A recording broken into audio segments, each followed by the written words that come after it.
12 ज्योतिर्लिंगों में से एक पवित्र ज्योतिर्लिंग, जहाँ पर भगवान भोले बाबा साक्षात निवास करते हैं। मंदाकिनी नदी के तट पर और इन खूबसूरत हिमालय पर्वतों के गोद में बसा हुआ यही है केदारनाथ धाम।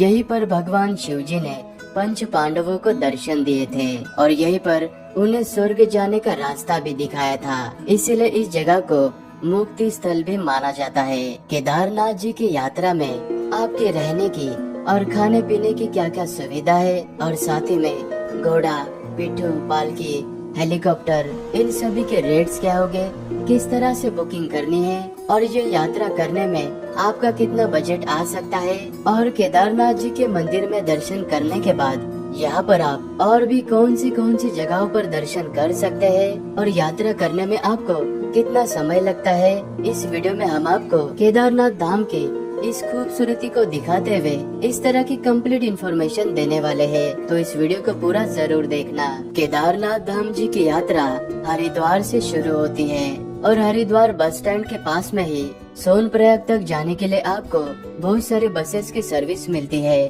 और इन बसेस का किराया 700 से लेके 1000 तक का होता है और इनका टिकट आपको एक दिन पहले ही कराना पड़ता है। सुबह के 5 बजे से लेके 8 से 9 बजे तक यहाँ से सोनप्रयाग के लिए बसेस चलना स्टार्ट हो जाती है और यहाँ पर आप टैक्सी और शेयर टैक्सी करके भी सोनप्रयाग तक जा सकते हैं और हरिद्वार से सोनप्रयाग तक का 230 किलोमीटर का खूबसूरत सफर तय करने के बाद आप सोनप्रयाग में पहुंच जाओगे, जो कि ये केदारनाथ यात्रा का पहला पड़ाव है। रास्ते में हमें बहुत ज्यादा ट्रैफिक मिलने के कारण सोनप्रयाग तक पहुंचने में हमें रात होने वाली थी, इसीलिए हमने सोनप्रयाग से 1.5 किलोमीटर पहले इस सीतापुर में होटल रूम ले लिया था और आपको सोनप्रयाग में भी होटल रूम, गेस्ट हाउस और डोरमेट्रीज मिल जाएगी।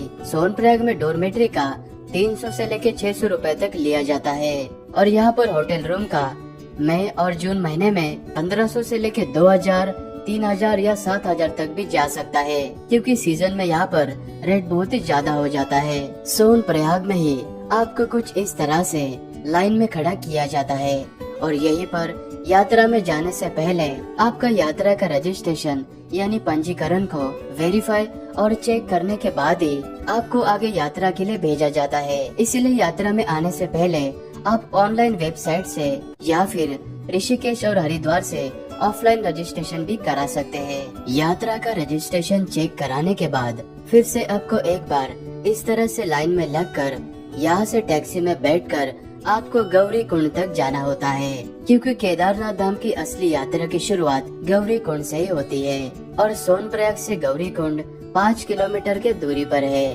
और ये टैक्सी पर पर्सन 60 से 70 रुपए लेकर आपको आधे घंटे में गौरी कुंड में उतार देगी। गौरी कुंड में पहुंचते ही यात्रा पर आने वाले अधिकतम भक्तगण गौरी कुंड में बने हुए इस पवित्र तप्त कुंड में स्नान करने के बाद पास ही में ये गौरी मैया का मंदिर बना हुआ है, जो कि माँ पार्वती जी को समर्पित है। इस मंदिर में दर्शन करने के बाद सभी भक्तगण भोले बाबा की यात्रा को शुरुआत करते हैं और गौरी कुंड से 5 से 10 मिनट के ट्रैकिंग करने के बाद सामने आपको ये वाला एंट्री गेट नजर आएगा। ये प्रवेश द्वार नजर आने पर आप समझ लेना कि फाइनली केदारनाथ धाम की यात्रा की ट्रैकिंग की शुरुआत हो चुकी है। गौरी कुंड से लेके केदारनाथ जी के मंदिर तक का इस ट्रैकिंग के रास्ते का डिस्टेंस 16 किलोमीटर का बताया जाता है, लेकिन ये रास्ता 16 किलोमीटर का ना हो के ये ट्रैकिंग वाला रास्ता 20 से 21 किलोमीटर का है। अगर आप गौरी कुंड से घोड़ा या खच्चर से केदारनाथ जी के मंदिर तक जाना चाहते हो तो उसका किराया यहाँ पर 3200 लिया जाता है।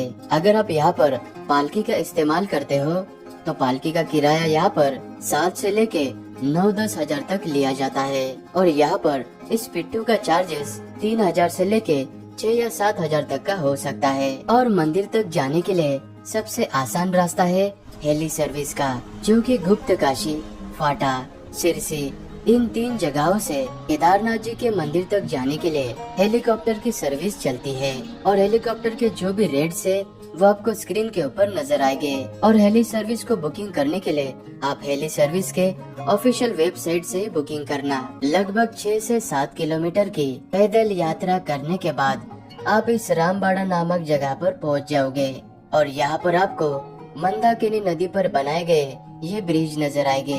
और इस ब्रिज को क्रॉस करने के बाद जैसे आप आगे जाओगे, यहाँ पर ज्यादा तीखी चढ़ाई होने के कारण आपको थकान का सामना करना पड़ सकता है, लेकिन फिर भी आप यहाँ की प्रकृति को अपने आंखों से देखते हुए मन में भोले बाबा का नाम लेते हुए यात्रा को जारी रखें। और आप जैसे जैसे इन पहाड़ों के ऊपर चढ़ाई करते हुए हाई एल्टीट्यूड यानी ऊंचाई पर जाओगे, तो यहाँ से आपको कुछ इस तरह से खूबसूरत से पहाड़ों की बर्फीली चोटियाँ नजर आएगी और रास्ते से चलते वक्त आपको ये ऊंचे ऊंचे ग्लेशियर नजर आएंगे। इन ग्लेशियर के बीच में से चलकर जाना एक अलग ही एहसास देता है। तो कुछ इस तरह से आप 8 से 10 घंटे का गौरीकुंड से पैदल यात्रा करने के बाद आप इस रुद्रा पॉइंट तक पहुंच जाओगे।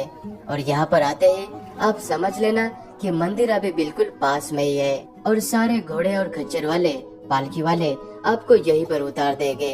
और इस जगह से केदारनाथ जी का मंदिर मात्र 1 से 1.5 किलोमीटर के दूरी पर ही है। केदारनाथ में रहने के लिए हमने पहले से ही नंदी कॉम्प्लेक्स में बुकिंग करा कर रखी थी। नंदी कॉम्प्लेक्स में आपको कुछ इस तरह के बड़े बड़े से टेंट लगाए हुए नजर आएंगे।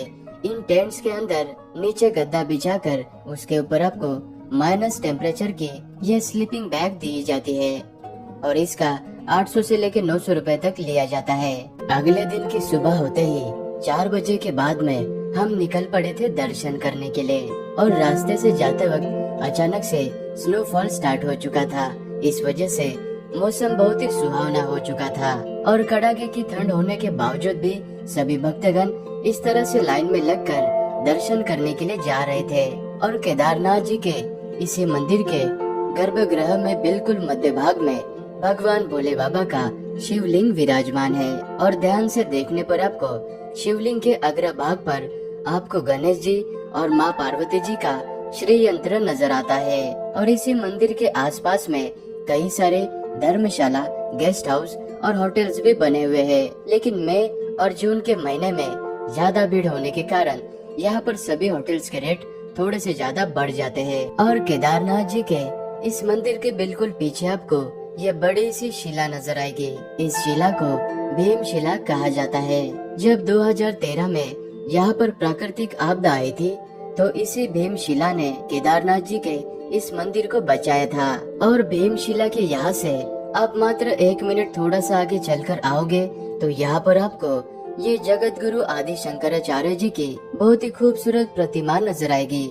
यहाँ पर भी आप एक बार दर्शन जरूर करना। केदारनाथ जी के धाम में एक ऐसा भी मंदिर है, इस मंदिर में अगर आप सच्चे मन से भगवान भोले बाबा के जयकारे लगाते हो तो इस मंदिर के अंदर जो पानी का कुंड है, इस कुंड से बबल्स यानी बुलबुले निकलते हैं। इस मंदिर को रेतस कुंड मंदिर कहा जाता है और ये मंदिर केदारनाथ जी के मंदिर से मात्र 10 मिनट के दूरी पर है।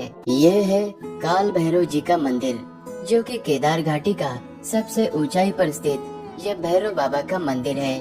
और माना जाता है कि जब तक आप भैरव बाबा के दर्शन नहीं करते हो तब तक आपकी केदारनाथ जी की यात्रा अधूरी मानी जाती है।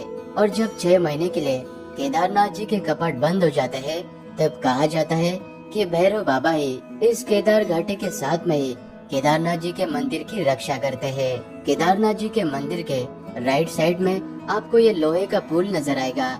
इस ब्रिज को क्रॉस करने के बाद लगभग 20 मिनट की चढ़ाई करने के बाद आप भैरव बाबा जी के मंदिर के पास में पहुंच जाओगे। हो सके तो आप यहाँ पर भी दर्शन जरूर करना। केदारनाथ जी के इस यात्रा में आपका बजट 4000 से लेके 6000 तक का हो सकता है। अगर आप 2 लोगों से ज्यादा है तो ये यात्रा आपकी इससे भी कम में हो सकती है। और आप हो सके उतना जल्दी पहले से गौरीकुंड में आकर रुकना और अगले दिन गौरीकुंड से सुबह 5 या 6 बजे यहीं से आप यात्रा स्टार्ट करना।